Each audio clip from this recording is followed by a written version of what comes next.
Hey, my amazing artists. For this week's craft, we're going to be making a cardboard fish. What you're going to be needing for this project is some cardboard. You can use cardboard from an Amazon box, or you can use cardboard from a cereal box or a tissue box. Whatever you've got on hand. You're also going to need scissors, a pen or marker, or pencil. You're going to need a paintbrush, and you're going to need acrylic or tempera paint or crayons or something that you can use to decorate your fish with. You're also going to need some glue, which I almost forgot about. Oops! To get us started, we're going to take a long rectangular piece of cardboard, and we are going to start penciling in or using a marker to create the lines for the shape of our fish. We want to have curved lines for the head, and just for myself, I thought it'd be really funny to give my fish like an underbite, and so I made the bottom part of my mouth a little bit longer than the top of my mouth. You can also see that I had to make a second line for my mouth because I wasn't quite liking where it landed, and so that's totally fine. We're going to be painting over it anyway. Go ahead and make a few lines if you need to. I also made 2 curved lines that pinched in and then went back out towards the corners of my cardboard in order to make the tail fin. I've got a piece of scissors, and it is a little bit hard to cut through the cardboard. I think it might be easier if I used a cereal box instead of the Amazon box, but we live and we learn.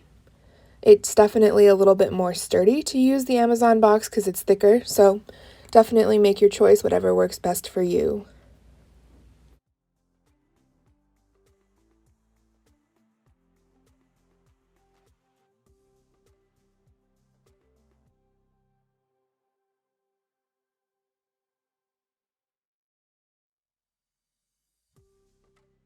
Now that I have the base of my fish, I want to add things on top of it like fins and teeth and eyes.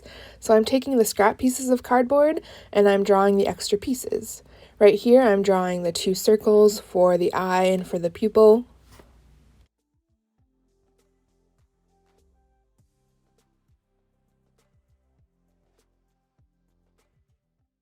I also thought it would be really good to have some sharp teeth, and so I'm just kind of picking off random corners of my scraps, cutting them so I have little triangles to put in for my teeth. Now I'm laying down all of my pieces without gluing them just to make sure that I know I like how everything is coming together. I'm repeating the process with some slightly bigger triangles in order to make some fins at the top and at the bottom of my fish.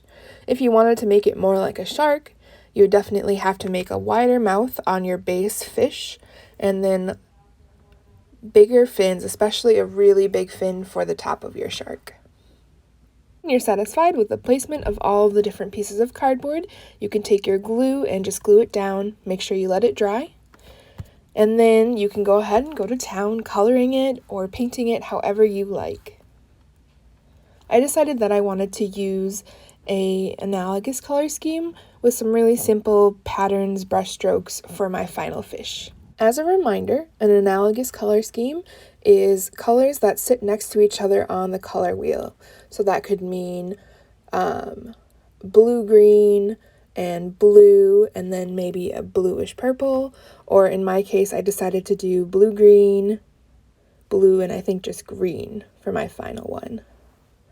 You could also do color schemes like complementary, and complementary means that the colors are on opposite sides of the color wheel.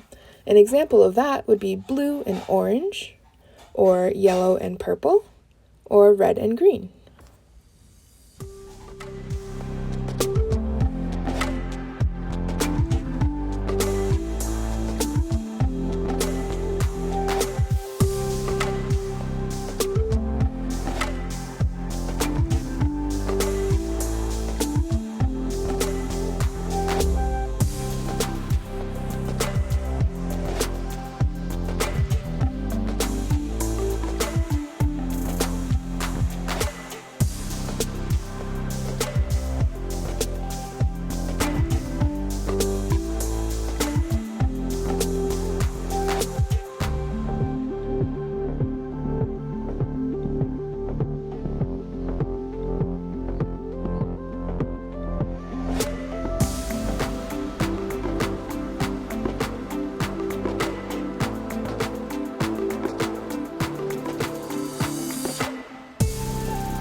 as always, thank you, my amazing artists, for stopping by and creating.